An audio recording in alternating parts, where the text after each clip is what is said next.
Welcome to Value Through Vulnerability. This is a podcast dedicated to putting the human back into humanity. We're boosted by Humans First. We have founder of Humans First, Mike Vacanti, with us today, and a pretty awesome human in Joanne Lockwood, who's founder of See Change Happen, also the True Inclusion event, which is coming up in a couple of weeks, and just a really cool human being. So welcome to the podcast, Jo. Hi, Gary. Hi, Mike. Great to be here. Thank you so much for coming along, Jo. So after sort of politely stalking you for a couple of months, I found you at Katrina's book launch, and here we are. We have you on the podcast finally. Yes, that was a fun evening, wasn't it? I really enjoyed that. I mean, I think we both shared the same challenges of finding the entrance the way in that night. And then we were probably so busy networking with each other and everybody else, we probably didn't really have a chance to connect, did we? I remember we caught up in London a couple of weeks, probably about a month ago before lockdown, wasn't it? Where we told the story to each other. We went, oh yeah, I remember. Yeah. Passing ships, absolutely brilliant.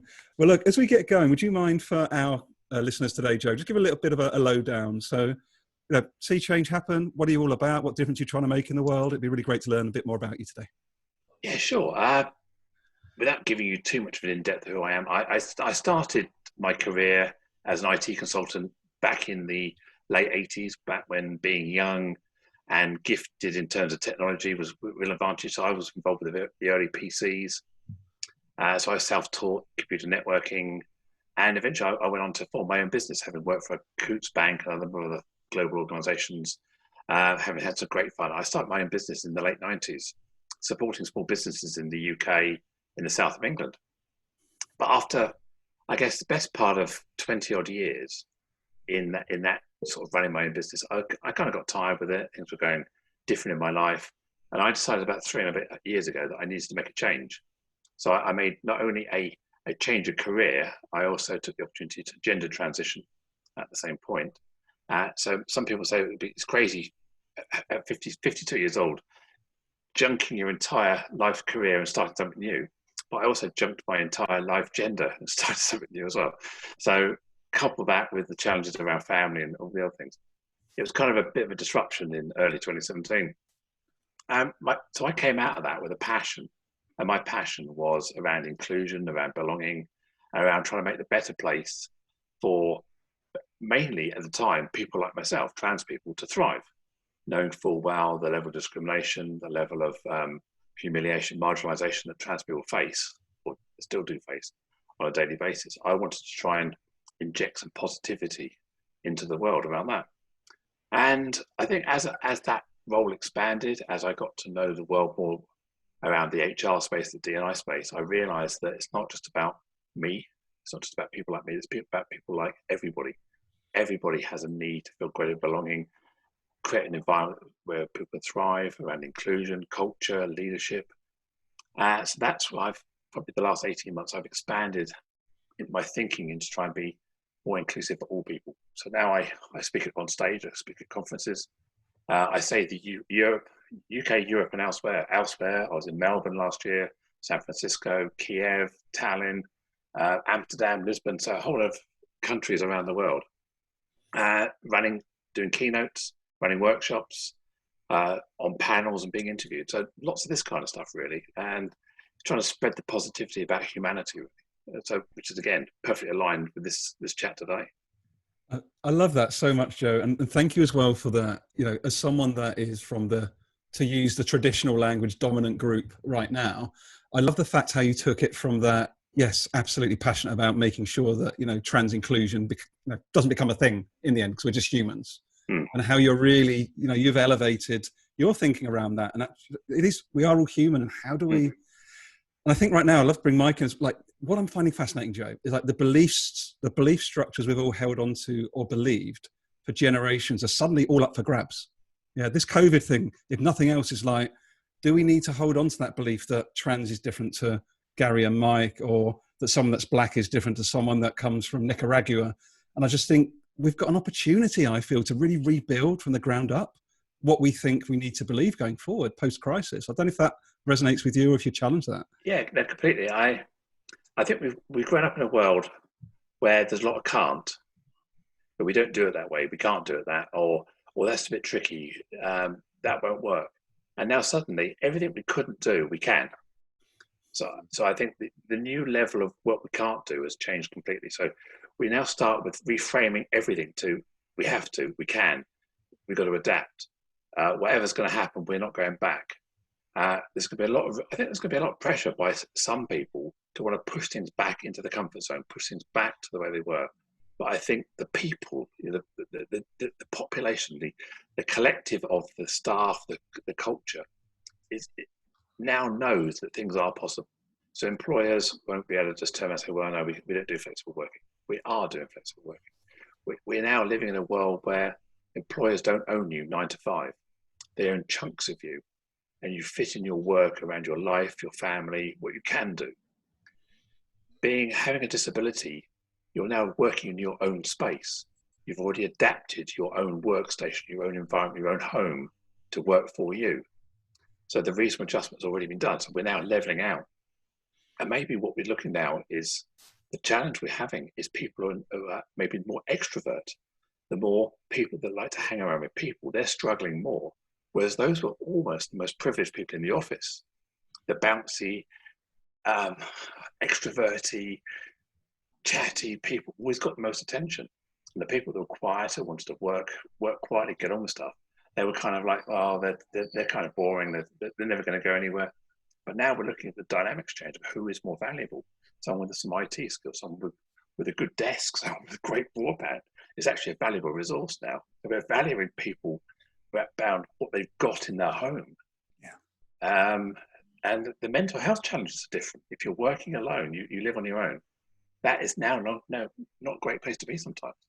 And also, if you've got a big family, the challenges of multiple generations, multiple conflicts around gender roles in the home, and financial pressures have all changed. We've got what I would call once privileged business owners with staff, bottom line, good profit, dividend payments, big houses, schools, cars, all this kind of stuff. And now wondering how they're going to be able to afford their mortgage. Their businesses effectively crumbled or been put on hold. People who are coming up to retirement who have invested in a retirement lifestyle business are now seeing that disappear. So we've got all these people now who are now recently deprivileged, if that's a word, realizing what it's like now to not have certainty, to not have their life mapped out, which is where often people with less privilege have been all their lives. So we're now starting to have a greater appreciation for some of the challenges people might have, because now we're in it together. Apparently, we're all in it together, but some of us have bigger boats on our river. So, but yeah, I think we need to, going back to the question, I think it is enabling a lot of change in the workplace, a lot of change in the way people get treated. But I think we need to recognise that not everyone's having the same experience. Mm-hmm. And just because it's easier for someone maybe with a disability, just because it's easier for someone to work from home, we can't stereotype and generalise and say that works for everybody. So I think we've got to be very person-centric and address the mental health needs, the financial needs, and the capability that they have working from that home environment. I think that we conclude and just say that's the shortest podcast recording ever, because you have clarified so many critical points in one answer, one phrase. Jo, I mean, seriously, what you just captured there is really brilliant, because it speaks to, the experience that everybody is having uniquely.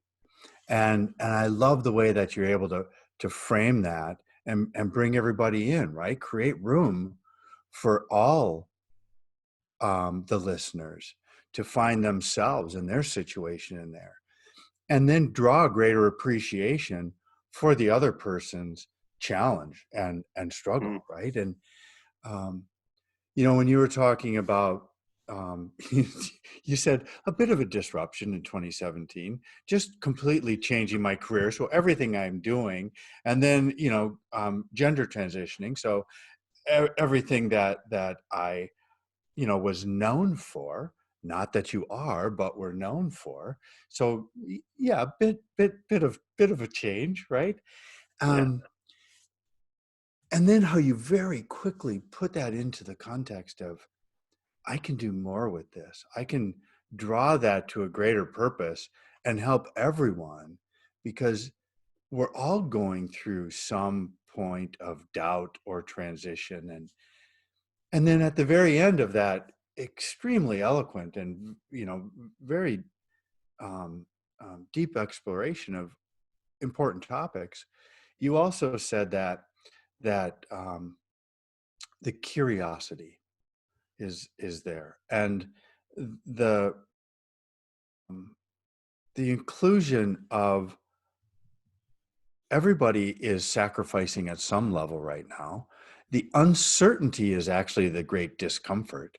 It's not the change that we have to make, but it's the uncertainty of the outcome that I think you just very eloquently stated the importance of that. There was one other thing that struck me, and now I'm talking too much, Gary, also, but it was Joe, as you were sharing, it was the all rise kind of thing was coming to me. And I love the phrase allow.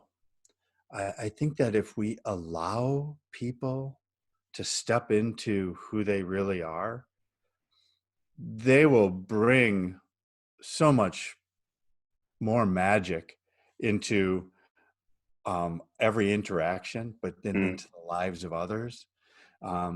As you're allowed to express and share and give really permission to so many to step into their unique self, find their unique path, we get the best of everybody. Yeah. And I think so. This is some of the challenge that leaders have right now, is because that we always recognize that not every leader has been trained or has the tools in their toolkit to be a great leader. And now we're asking these people who probably haven't had a lot of support to be great leaders in this new way of looking. So we've now got a whole workforce looking up, wanting inspiration, wanting direction, at the same time that they're vulnerable. They're going through the same challenges in their life, and they're looking up to their leader saying, help me. And we pass this up the tree, and often the further up you get, the more panicking or the more anxiety there is about income, bottom line, protecting the business, lack of sales, and dealing with that kind of keep the show on the road type worries. So there's a real disconnect. So people maybe in the middle management of leadership aren't getting that support from the top. They're just trying to have to figure it out. And they're trying to motivate their staff without necessarily having the tools. So I think we need to give some, big ups in leadership here and recognize that, yes, I'm vulnerable too. I don't have all the answers. I'm doing my best. Can we help? And injecting time to leaders, even company owners, they're just not used to delivering this kind of emotional support to people. How are you doing? It's supposed to be a 30-second answer. I'm doing great. Yeah, I had a great weekend. How are you? Now it's a half-an-hour conversation. And the people aren't used to having that much knowledge about someone's struggles, because we've always tried to detach ourselves, haven't we? And that's the reality is, how are you doing? Actually, I'm doing really badly. Okay, what do I do now? I'm not used to the answer. I'm not used to someone saying, oh, actually, it's a problem. And I think that's one of the things that leaders have learned, is they now need to have a deeper connection with their teams and their people, and know them as individuals rather than know them as just person A and person B. I'm just like, Mike, I understand why you reflected as you did, because it was beautiful to see you like digesting and internalizing what Joe said, because I've got a similar experience. Like your succinctness, Joe, your clarity of the world you want to be the change in is so amazing to observe. And the thing that came up for me as you were just speaking was, one, yes, these senior leaders in the spirit of this podcast need to be more vulnerable to say, I'm struggling or I need help, but they're not used to doing that. So that's one part, like top down. And then you've got this weird paradox where actually, if they could develop that emotional vulnerability, the people below them want to help them. So you've got this weird gulf in the middle where both, like, I'd rather pivot it to the more horizontal than vertical. So even a more flatter structure, you've got a situation where there's this weird void in the middle where these people want to help, but these people are too invulnerable not to ask. Yeah. Like, do you see that in the work that you're doing? Well, I think for sure that some people naturally have more empathy, that they're more led by their heart, by their emotions. And these people here are often able to heal people who don't have that same level of empathy. And I think what leaders need to do, and this is not using gender stereotypes or gender bias here, but it's just recognize that some people generally have more maternal or paternal type instincts, more nurturing type traits that maybe didn't come out in their role, but are there and they can be leveraged. You know, these people can actually be a catalyst within the team. Recognize that someone's got these traits, amplify them, give them a bigger role. Say, look, this great team member here can lead some of these discussions, can do the Zoom calls, can do the check-ins for me. Can actually, I could use them as a sounding board to check my pulse is right, my cadence is right. I get the mood of the people, rather than say I know the mood of the people. Actually, speak to the people. You know, we often speak for people, and what we actually, part of this is actually being so person-centric. We don't speak for people. We listen. We draw out those feelings. In order to help everyone sort of like feel safe, feel respected. And I hear so many stories about people who've been furloughed, who've not had any conversation with their company. The company's hiding behind the fact, well, we're not allowed to talk to you because the rules of furlough is you must not work. If I talk to you in a work context, you're working, and that's not allowed. So people are almost hiding behind these rules that they've, we create social constructs. We're now creating new social constructs to justify our behaviour. So I think it's important we look at all of our people in the office who are still working in their desk, people who've been furloughed, and people who are remote working. And there's different groups of people. And we've got people like the NHS, logistics, who are flat out. People who are minimum wage people who are, I say, having no respect, but they weren't amplified in the same way. Now we're looking at these people thinking, these are the people keeping the country running. Have you read the book, Utopia for Realists by Rutger Bregman? One thing he describes is there's what's called bullshit jobs. These are people who don't actually produce anything. So in this context, there's a whole lot of people who are doing what he called bullshit jobs. They're adding no value to the country at the moment. But the people who actually produce, the people who actually keep things moving, are the people we're now valuing. So society, we always valued the accountants, the traders, the people that made this stuff go round, not the people that actually did the actual value add to the product, created the product. I think that's what we're seeing now with this situation. Is we're now seeing the flip. Who are the people in society who are adding value? So many big topics, Mike. I'd love to bring you in on this because I think I've had a chat because things for me, Joe, that come up, and these are big systemic conversations. And I like it when we go this direction. Sometimes is things like basic income, things like actually UBI. UBI is why not? It's got to be. As you say, why not? And what a great question. I love that. That's what we should all be asking. Yeah, Can I invite you, if you're listening, what in your life could you be saying why not to more often right now? I mean, when I read Rutger's book, it transpired. I mean, I found out that Richard Nixon, one of his big bills was UBI, and it didn't get through the Senate. But it was that close. It was basically that close to passing. And America could have had UBI with Richard Nixon. He would have been celebrated as in his generation. And I know that Sweden have been implementing and trialing it certain ways. And you could argue that we've got a level of UBI now with the furlough scheme, with the social support that was put in. So let's expand that. And, it's not about, the thing I love about Rutger when he said it, poor people doesn't mean that if you're poor, it doesn't mean to say you don't have to look after money. You just don't have any money to look after. Rich people waste more money per second than poor people ever will. So it's actually rich people that don't know how to manage their money, not poor people. If you give someone without money, first thing they do is create an environment where they can succeed. And often they don't use all the money you give them. You give them sufficient to live on. And I think that's the important thing about UBI, is making sure that people have this baseline of income. Then you can be entrepreneurial. Then you can think about your future. Then you can plan. But if all you're worried about is now, how can you think about tomorrow? Yeah, what I love about the discussions when we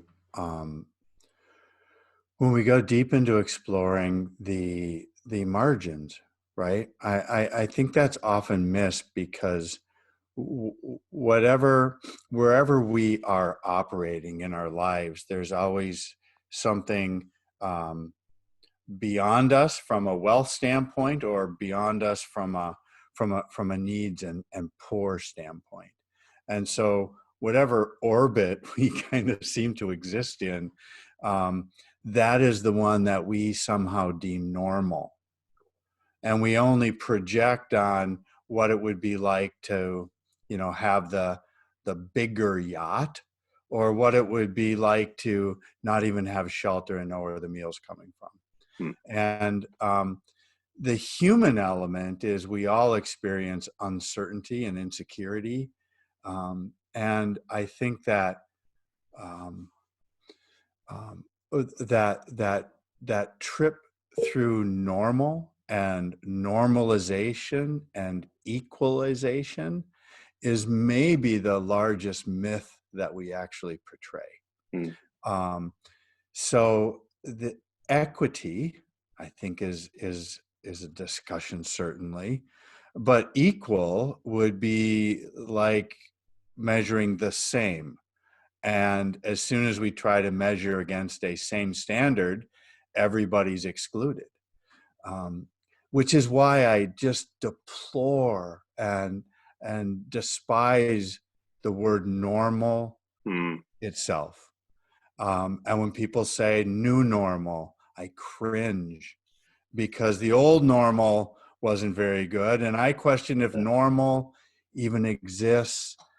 And I prefer typical, or more typical and less typical is kind of and I the like best you thinking can of do. that. In inclusion, is as soon as we say normal, I don't know if there's any more exclusive word than normal, because it basically says anything not me. Yeah, I think also it's a privilege term. To be able to say normal is a privilege. Because if you don't have that privilege at all, then you've no idea, out of the scope of your own sphere of what you're doing. You don't have choice and freedom. And one thing I was reading about rough sleepers the other day, and there was a news article, I think it was on TV last night or the night before, saying that one good thing that's coming out of this is there are less rough sleepers on the street because they're now all in hotels. But has this person with privilege who made that statement actually asked the rough sleepers, would they rather be on the street with their family, with their friends, with their environment they love, or would they rather be stuck in isolation in a hotel room? So actually, we're now deciding for a rough sleeper that to fit our normal, they shouldn't live on the street. But we haven't actually asked the rough sleeper if that's their normal. We should be saying to the rough sleeper, actually, what would you rather have? They would probably say, well, I like to live on the street. What I'd rather have is better access to food and some warm shelter when I need it, or some new clothes occasionally.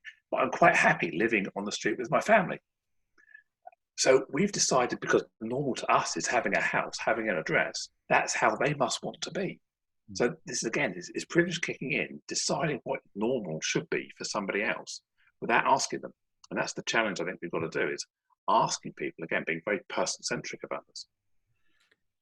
It's interesting. I love that so much, because as I often say, and even kind of wrote in my book, is when we get very confused about employee engagement and employee experience. And one of the things I say is, if we actually ask the people what experience they're having, instead of measuring them against the one we're telling them to have, things would change dramatically. And I've just heard you express that so much better than I ever have. So thank you for that. I just watch I crowdsourced my data from news media, written articles, Medium, whatever channel I can get hold of. And then I try and step back and put this inclusion lens on it and think, well, actually, let me just do a 360 or 180 on that. What's that person thinking based on what I perceive? And trying to get this perceptions, reorientating perceptions. Because we get locked into our own view of the world, don't we? Our own privilege, our own biases, our own lived experience. You must want what I want. And that's sometimes how the media feeds it to us and creates this polarized clickbait mentality that they propagate sometimes. As you're out doing this work, Jo, and you're in front of people often and having these dialogues, and as Gary said, you speak so with such clarity and elegantly to it. What is the reaction from is there more openness? Are you experiencing people with more curiosity, or is that rigid container still a barrier to break through? I'd say the majority of conversations, interactions I have are very open, kind of exploratory, deep. I mean, like we're going now, we could probably talk all day like this. And the conversation just tumble and tumble and tumble and bounce. It's a bit like a pinball machine where the ideas just spark off everywhere. And sometimes I come across people who immediately want to shut it down, um, argue against intersectionality, argue against things. And I've learned to kind of go, okay, fine. I can't, I can't engage in this fun. I want to engage with people who are open-minded, willing to go, I don't know, let's have a talk about it, let's explore. But as soon as I find someone who I find almost wants to question me, I don't have answers, I've got questions. So don't come to me with an answer or one answer. Just say, what do you think? I'll say, well, I think this, but I'm not right. I just have an opinion. And then we can get into this opinion discussion. And then we can start trying to figure out why your opinion is different to my opinion. Yeah. With real intelligent rhetoric, real intelligent discussion, rather than someone telling me or trying to persuade me that they're right. Yeah, I don't think you have to be right. You just have to be able to express yourselves and share that belief. If you like. Joe, honestly, I really do want another 3 hours with you and Mike. Seriously, I think we've just got we're scratching the surface here. Seriously, because I'll say it offline. I watched an incredible documentary. Do you know about David Icke, the conspiracy theorist? Yeah. Oh, the Coventry City goalkeeper. Yeah, exactly. the football commentator, and then the born again Christian, and tin helmet wearing conspiracy theorist. Yeah. Do you know what's fascinating? So he was on a 3-hour conversation with the London Real guy, Brian Rose, yesterday. And it's not my normal sort of thing. Where I'm going for this really, I've not had my lens. Like you look at it and go like, this guy is actually bat nuts crazy. But then you go, actually, no, as you just described, let's actually lean in with an open mind and heart and just see where they go. It took them 3 hours, 10 minutes to get to the nub of their conversations. Conspiracy theory, COVID's not real, all sorts of really, and who knows, like it's a really amazing exploration. But what he said at 3 hours, 10 minutes of a 3.5 hour conversation, it's all, if we make decisions from unconditional love, all of this goes away. Like, so the summary message right at the end of this crazy exploration, whatever anyone gets out of it was, if we can come from a place of connection, compassion, and love, everything is possible. Like, and it was just this moment of like clarity for me where like, I believe that, I genuinely do. But when you've listened to 3 hours of quite challenging, random stuff that I'm not used to hearing, and then it'd be finished with that, I'm still sitting in it, Joe, which is why I wanted to share it now. It's really fascinating. Yeah. I mean, that plays into something I talk about. Is it, do you remember at school when you were doing maths lessons and you were doing all your calculations and your sums? The rule was show your workings out. Because if you just show your answer and it's wrong, or it's not what the teacher thought it should be, you've got no evidence of how you got there. So what I try and say to people is don't just tell me what you think. Tell me how you got to the point and why you think. So if I can see your workings out, I may actually adjust my sum or my calculation based on some of your observations. Or I might go, actually, well, we've seen the same information, we've seen the same evidence, we work with the same planet, we speak the same language, but we have a different output, we have a different understanding of this problem. And now I can see how you got there, I can see how I got there, and it may well be that we've got some fundamental difference of opinion which we're never going to resolve, but at least we can see each other's workings out and go, well, okay, yeah, fine, I don't get that, but at least we can come to a different answer with the same result, if you like. And that's allowed. Just sensational, Joe. Honestly, I'm conscious of your time more than ours. Tell us a bit about True Inclusion. Tell us what's coming up with this event of yours in a couple of weeks' time, Joe. Well, True, for those of you who haven't heard of True, it's an unconference founded by a good friend of mine, a guy called Bill Borman, about 10 years ago. And it started off, he was at a conference somewhere in the world, and he found more people sitting under a tree talking to him, having conversations, than were actually in the conference itself. So he decided there was a value into having these breakout conversation type sessions. So True was founded And it's the acronym is TRU, the Recruitment and Conference. That's where TRU comes from. So I said to Bill a couple of years ago that it'd be really good, rather than having inclusion and D&I as a bolt-on, a part of TRU, I wanted to turn on its head, have inclusion at the heart and everything else bolting into that. Because when we talk to businesses about D&I should be the core of the business. It should be running through everything, whether it's product design, marketing, customer service, everything should have an inclusion lens. So to have it under talent acquisition, under recruitment, seemed a bit alien to me. So I wanted to flip it, have it in the middle.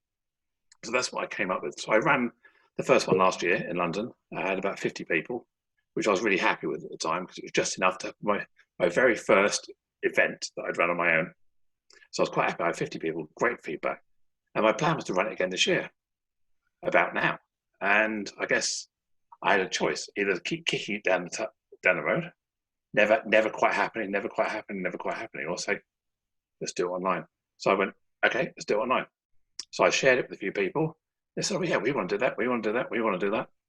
So then I realized that this could be global. So I called it the Global Online Inclusion Conference, because I've got people from all around the world coming. So this week I'm currently back to back with Zoom calls from people who want to host tracks, they want to get involved. I've got some sponsors from HR, tech startups all across Europe that want to talk to me to sponsor me. I spoke to someone this morning and they've offered me a massive sponsorship. Well, I say massive, it's not tens of thousands, but it's in context of the event, it's a major sponsor. So I'm really positive, and I've got 35, 40 people booked in already, all paying. And I think I mentioned to you before we started the show that I set the minimum price at £1 with a suggested donation of £10, because what I wanted people to do, actually consciously book into the event rather than just bump into it and click yes and then not show up. So by getting them to at least go to PayPal, donate £1, at least they've bought into it mentally. So that was kind of my aim. So yeah, it's going to be on the 19th of May, that's 2 weeks time as we record, 10 till 2:30 UK time. I'm going to host it in Zoom. My idea is to have 4 or 5 breakout rooms with around 20 people per breakout room. So 100 people was my target. My problem I've got at the moment is this could go bigger. This could be 250, maybe, who knows? So that's my challenge, is how do I scale it past 100, and whether I can or whether I block it at 150 or whatever. But yeah, it's going to go ahead. I've got track leads coming in and I've got people booking in. So yeah, really positive. So that's true inclusion. It's focused on inclusion and the broad spectrum. So it's not about silos of diversity. It's about how we make people feel, how we allow people to thrive, how we engage with them, whether it's in leadership, whether it's in well-being, motivation, communications, whatever it may be. So the broad spectrum of diversity. You know, Joanne, what you've shared with us in this conversation, I think exemplifies so well what people can expect by jumping into TRU, and the level and the depth and the openness of those conversations. Just brilliant. Congratulations on pulling that together, and just sending huge well wishes, because it's important work. No, thank you. I appreciate that support. Yeah, I've signed up, but I've got a business meeting. Anyway, they might listen to this, but anyway, buggers. But I have signed up from a support point of view, so it'll be amazing. It'll be amazing. I've hosted. I've deliberately built it as a dip in, dip out, pick and choose. So I'm not expecting anyone to sit down at 9:30 in the morning and finish at 2:30 in the afternoon. If you see a couple of tracks you want, sign up for the tracks. If you have to go and work around your family schedule or some other work schedule, then do it. It's virtual. It's online. You dip in and consume it as you want to do. The one rule is I'm not going to record it. So if you're not there, you're not there. There's no catch up. There's no chat mouse rules. You can't go and we can't hear someone's thoughts a week later. It's live and that's it. Brilliant. Can I ask you a question, Jo? Yeah. In terms of what have you learned about yourself over the last several weeks as we've gone through this really unique time of our lives? I wonder if you've learned anything about yourself in terms of maybe how you've how you've adapted. How's it been for you? I've learned I'm more resilient than I thought I was. We used to have a term called bounce back ability. I think I've discovered that I do have this resilience and this bounce back ability. I know I've learned over the last 3 years that I'm allowed to be vulnerable. I'm allowed not to be sure. I know I procrastinate a lot, but I don't see procrastination as a failure or a weakness. I see it as an opportunity for me to try different things. I know that I will always deliver it in time, and it'd be good enough. So it's allowed me to do that. I've learned that I've got a huge amount of friends out there, a great network of people who not only I can lean on, but I now know they can lean on me, and I'm more than willing to share, to embrace and go the extra mile for people in the same way they will for me. So I feel really empowered around the network I've built and what I've been allowed to be part of. I've learned that my IT skills are coming in useful, and that I often said I look forward to the day when I support myself, not anybody else, and having the ability to. I also did a lot of photography and a lot of filmmaking, very amateur filmmaking with camcorders back in the 90s when you just had cartridges and things. And I've always been a photographer. So I appreciate light, I appreciate framing, I get sound and mics, and I've got a very strong what I want myself to look like. So I've got a high standard of how I want to deliver as well. So I think bringing all that together, I feel quite privileged that I have the ability to think, talk, speak on camera. I took part in a documentary with Channel 4. I don't know if I mentioned that to you before. No. But I took part in a 3-year documentary with Channel 4. So I was used to being interviewed on camera, doing documentaries, lots of film sets, taking direction, walking in and out of restaurants 5 times, make sure you pick the hand up with the right hand, walking with the same foot, wear the same clothes. So I got very used to that, being directed and managed and being on camera. So now being on camera, speaking on stage, being interviewed, it's kind of like whatever, It sort of says, do you want the questions in advance? I said, no, just ask me. You can show me them if you like, but just ask me and just let it roll and see what happens. Yeah. But yeah, what have I learned about myself? Kind of that. I'm okay. I'm good enough. Probably what I've learned. So powerful. Look, we're coming to top of time. Mike, what's on your mind before I come back to Jo to ask her for an invitation for our guests? I just want to say thank you, and I look forward to more conversations. The empowerment, and I know that word is challenged sometimes, but truly allowing people to step into what they envision for themselves. I just, not only do you embody that, but you help us discover that roadmap for ourselves in embracing it and taking the next best action. So thank you for being there for support and putting the information out, but also just exemplifying for each of us. It's that next step. It's what we do next, and embrace that uncertainty. And I think that was just a gift you shared today. So thank you. Oh, thank you. Sorry, do you mind if I just come back on that? One thing I always said when I embarked on this a couple of years ago was I didn't know where I was going. I had no sat nav, no map. I was wandering around these paths, and I was literally walking to a forest, not knowing where I was going to pop out. And at first, that sounds counterintuitive to every business book you get in the world. You must have a game plan. Action coaches must look at me and go, "I'm a nightmare," because where's the business plan? Where's the direction? Where are you going with this? My MVP is kind of like, I'm here. So let's figure it out from here. So I don't want to be too defined, which allows me, which is why I said I procrastinate a lot. It's not that I'm procrastinating. I'm just exploring loads of different thought processes and trying to lock on to something that seems interesting. And I don't have this urgency to acquire things. I don't have I don't want to be the biggest, most profitable. I just want to be sustainably okay. And that's kind of my mission. Just be okay, be sustainable, just keep being able to do what I do.